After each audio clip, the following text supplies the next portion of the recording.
Assalamualaikum warahmatullahi wabarakatuh dan salam sejahtera kepada semua anak-anak PK Zamrud. Baiklah, hari ini kita akan teruskan lagi subjek asas cuci kereta kita dengan tajuk baru iaitu peralatan mencuci kenderaan.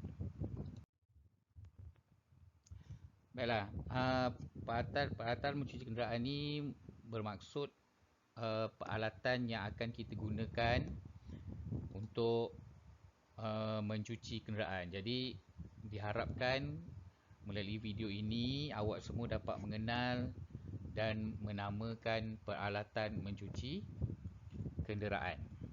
Okey. Seterusnya, baik, sebenarnya peralatan mencuci kenderaan terbagi kepada dua, iaitu yang pertama peralatan mencuci luaran dan yang kedua ialah peralatan mencuci dalaman.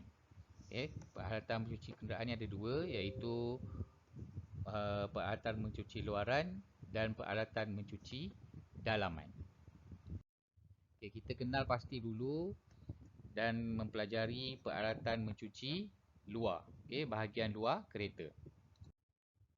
Okay, yang pertama sekali ialah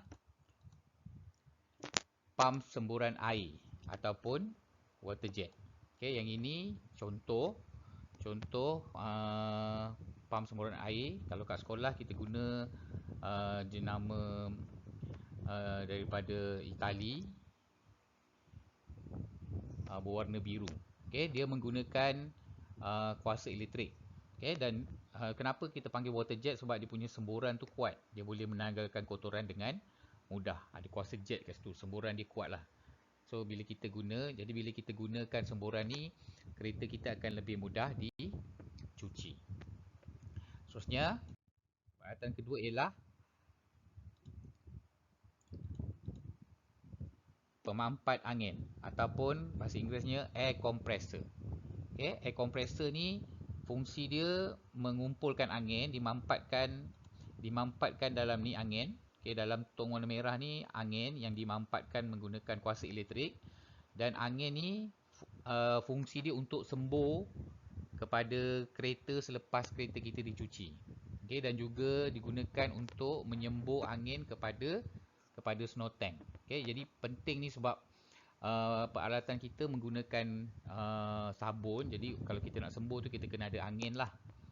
Jadi penting air compressor kat sini untuk kita gunakan peralatan yang lain. Okay, ini pun menggunakan elektrik. Seterusnya, peralatan yang ketiga, tangki busa ataupun snow tank. Okay, jadi kat sini dalam ni ialah tempat kita letak sabun kita. Sabun dalam ni, kita bancuh sabun dalam ni dan kita pasangkan dengan air compressor tadi. Okay, jadi angin akan masuk dalam tangki ni dan dia akan menghasilkan buih lah. Dan daripada sini buih ni yang akan kita sembuhkan pada kereta untuk kita cuci. Sebab tu namanya snow tank. Snow ni salji, tapi dalam ni bukan salji lah. Dalam ni adalah sabun. Yang istilah yang tepatnya busa, sabun untuk kita cuci kereta. Seterusnya, peralatan yang seterusnya ialah shampoo kereta. Shampoo kereta yang kita gunakan kat sekolah berwarna biru. Ni contoh saja, kat sekolah kita gunakan sabun yang berwarna biru untuk mencuci kenderaan. Sabun tadi kita masukkan dalam snow tank untuk kita bancuhkan, untuk kita jadikan dia buih. Okey. Sabun ni ada ukuran dia lah. Seterusnya, ini adalah kit tayar. Untuk kita cuci tayar. Shampoo kereta tadi untuk kita cuci bahagian luar kereta, bodi kereta. Yang kit tayar ni untuk kita cuci tayar sahaja. Ni untuk bagi tayar kita lebih berkilat. Seterusnya, ini adalah span. Span untuk kita mencuci bahagian luar kereta, bodi kereta tu. Untuk kita cuci dengan bersih, gunakan sabun. Okay, dan juga kita boleh bagi dua bahagian. Kalau kita nak cuci tayar pun kita boleh guna span juga. Untuk cuci bahagian yang celah-celah tu lah, celah-celah tayar sport rim tu. Okay, tapi yang penting ini memang untuk mencuci. Seterusnya, peralatan mencuci dalaman. Okay, dalaman ni maksudnya dalam kereta. Okay, yang pertama ini adalah vacuum cleaner, pembersih vacuum. Pembersih vacuum tujuan fungsi dia untuk kita sedut.